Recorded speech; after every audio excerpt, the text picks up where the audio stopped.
সম্মানিত সনাতন ছাত্র জনতা,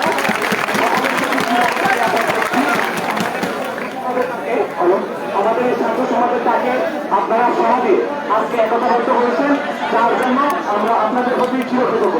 আপনারা সকলে আমাদের আছেন। বর্তমান বাংলাদেশের প্রেক্ষাপটে আমাদের সনাতনীদের এই দেশে থাকাটা দায় হয়ে দাঁড়িয়েছে, কিন্তু সেই দিক থেকে আমাদের মুসলিম সম্প্রদায় বন্ধুরা পরস্পর সৌহার্দ্যপূর্ণ সম্পর্ক স্থাপনের মাধ্যমে আমাদের এই ভোলা জেলাকে সুশৃঙ্খল করে শান্তি শৃঙ্খলা বজায় রেখেছে। আমরা চাই আমাদের এই ভোলা জেলার শান্তি শৃঙ্খলা, ঐক্য, সাম্প্রদায়িক সম্প্রীতি সবসময় বজায় থাকে। আমাদের এই আন্দোলন কোন রাজনৈতিক দলের বিরুদ্ধে নয়, কোন একক রাজনীতি বৈষম্যিত মানুষের বিরুদ্ধে নয়, কোন সরকারের বিরুদ্ধে নয়। আমাদের এই আন্দোলন বৈষম্যের বিরুদ্ধে, অন্যায়ের বিরুদ্ধে, অত্যাচারের বিরুদ্ধে। আমরা কোনো সংঘাত চাই না, আমরা কোনো বৈষম্য চাই না, আমরা অধিকার চাই। আমরা সকল বাংলাদেশিদের মতো এই বাংলায় সকলের সাথে তাদের কাজ মিলে ঐক্যের সঙ্গে বাঁচতে চাই।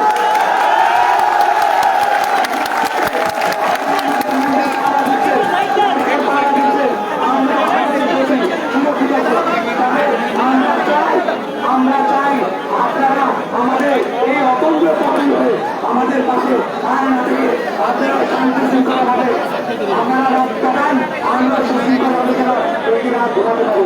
আমাদের বাংলাদেশের যেসব জায়গা হামলা হয়েছে সেই সব জায়গার চিত্র দেখলে আমাদের চোখে জল চলে আসে।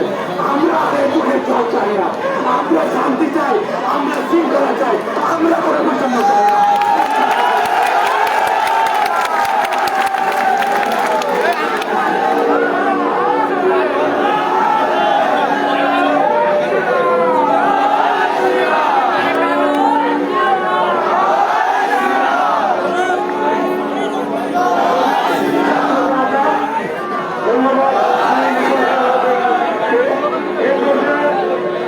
দক্ষিণাঞ্চলের চরফেশন খেলা থেকে বক্তব্য রাখবেন শ্রী চন্দন কুমার দে।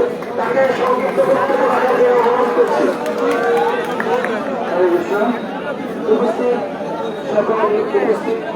সকল হিন্দু ভাইদের প্রতি আমার ধন্যবাদ প্রণাম এবং উপস্থিত সকল মুসলিম ভাইদের প্রতি আমার আদাব। এবং আজকে আমরা একটু ভাগ্যবানী বলা চলে, আমরা এতদিন হয়তো আমাদের মিডিয়া কর্মীদেরকে দেখিনি, কিন্তু আমাদের সামনে এখন অনেক মিডিয়া কর্মী আমরা দেখতে পাচ্ছি। যেহেতু ওনারা আমাদের সামনে আমাদেরকে এসছে, তাই আমরা সকলে মিলে তাদেরকে আমরা জ্ঞাপন করছি এবং ধন্যবাদ জানাচ্ছি। সারা বাংলাদেশ ব্যাপী যে ছাত্র আন্দোলন হয়েছে, কোটা বিরোধী আন্দোলন, এই কোটা বিরোধী আন্দোলনকে কেন্দ্র করে আমাদের দেশে একটি সরকার গঠন হয়ে গেছেন। এখন একটি অন্তর্বর্তীকালীন সরকার আমাদের দেশে এসেছেন। বিগত স্বাধীনতার পর থেকে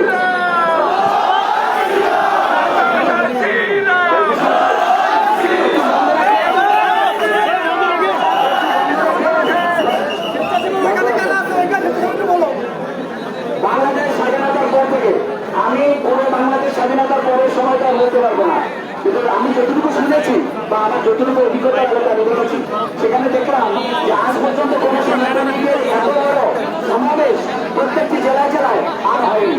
আমি বর্তমান অন্তর্বর্তীকালীন সরকারকে এটাই বলবো যে আজকে দেখুন বাংলাদেশের সকল সনাতনী সমাজ তাদের দাবি আদায়ের জন্য তারা রাস্তায় নেমেছে। এটাই প্রমাণ করে যে বাংলাদেশি সনাতনী সমাজ আপনাদেরকে রেসপেক্ট করে, আপনাদেরকে পছন্দ করে এবং আমরাও আনন্দিত। এখন আমরা শুধু একটা কথাই বলবো, দেখুন আমাদেরকে বিগত দিনে অনেকেই অনেক রকমের কথা দিয়েছেন, কিন্তু কথা দিয়ে কথা রাখেননি,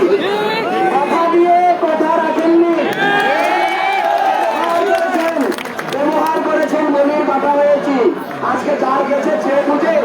দীপ্ত দে, ফরিদপুরের দীপ্ত দে এই সমন্বয়ক কমিটিতে ছিলেন, তিনি মারা গেছেন, তিনি দৌড়ে গেছেন দিব্যাঙ্গ লোকান সদস্যুত। আমরা তার আত্মার শান্তি কামনা করছি। এই দীপ্ত দে গোটা আন্দোলনে এসে তিনি মারা গেলেন, আর তার মা রাস্তায় এসেছে তার বাড়ি রক্ষা করার জন্য। মাঝখানে দিন হলো 5-7টা। আপনি কি বুঝছেন না? আপনি মাত্র 5-7 দিনের ব্যবধানে দীপ্ত মারা গেল, আর দীপ্তর মা তার বাড়ি ঘর রক্ষা করার জন্য রাস্তায় নেমে এসেছে। রাস্তায় বসে তিনি কেঁদেছে। আমি মাননীয় উপদেষ্টা মন্ডলদেরকে বিশেষভাবে অনুরোধ করে বলবো,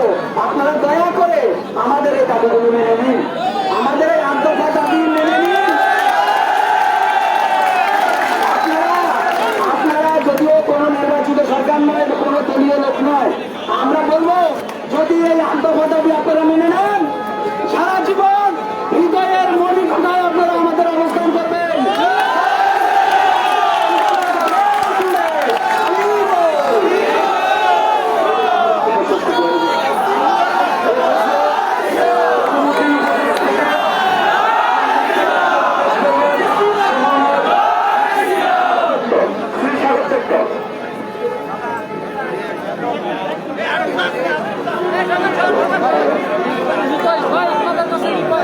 Sabe aonde?